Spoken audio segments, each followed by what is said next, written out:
maaliif nama jaalanne tokko erga addaan baane booda maaliif jibbuu hin dandeenye jettee of gaafattee akka ati beektu hin beeka. Yoo of gaafachuu baattellee yeroo namni gaafatan akka ati agartee hin beekan gaaffii akkasii.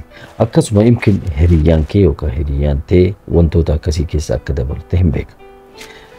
Gabaabinatti namni tokko wanni inni nama jaalate tokko dagachuu dhabuuf waan nama san jaalateef miti yookaan waan jaalala guddaa qabuuf miti. Sababni inni nama san dagachuu hin dandeenyeef yaadannoodha. Yaadannoo kanatu isa miidha. Siigalee yaadannoo dagachuun ammoo ni ulfaata. Haala salphaan nama jaalate tokko dagachuun ni ulfaata. Ni ulfaata siin jedhee jira. Salphaa siin jiraan jiru. Laakiin dagachuun ni danda'ama. Haala salphaanii miti laakiin dagachuun ni danda'ama. Yaadannoon fakkeenya iddoo waliin deemte, yaadannoo suuraa waliin kaate, waliin nyaatte, bakka waliin ati dhaabatte.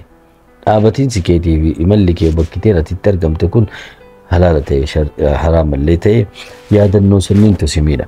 Yaadannoo sanniin haquudhaaf ammoo nama tokko jaalattee yaadannoolee hatta bilbilaan nama tokko barattee waliin haasaa baatee waggaa takkaa lama booda namni sun wayita sidiisu wanni ati isa dagachuu hin dandeenyeef kun amma yaadannoon eessatti uumamee akka jettu taate haasawaa isaatu yaadannoodha.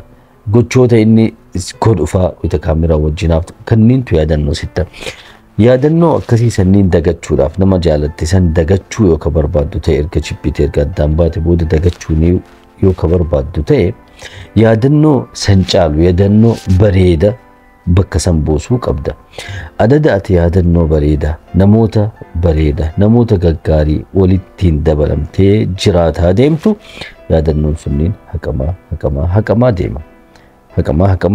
Laakiin yeroo takkitti haqamee hin deemu. Laakiin adeemsa keessa ati nama san malee akka jiraachuu dandeettu ofitti amantee an ebaluu kana malee jiraachuu hin danda'a jettee gaafa ofitti amantee dhibbaan dhibbatti ofitti amantee yaadannoo haaraa uumuu yeroo jalqabdutti nama san dagachuu hin dandeetta sin jechuu barbaada.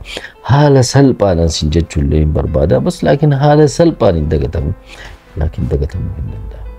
Keessattuu bakka namni sun jiru argaa nama sanii waan isaa walitti suuraa isaa waan hunda waan isaa walitti yoo karistu ta'e haala salphaan dagachuu hin dandeetta.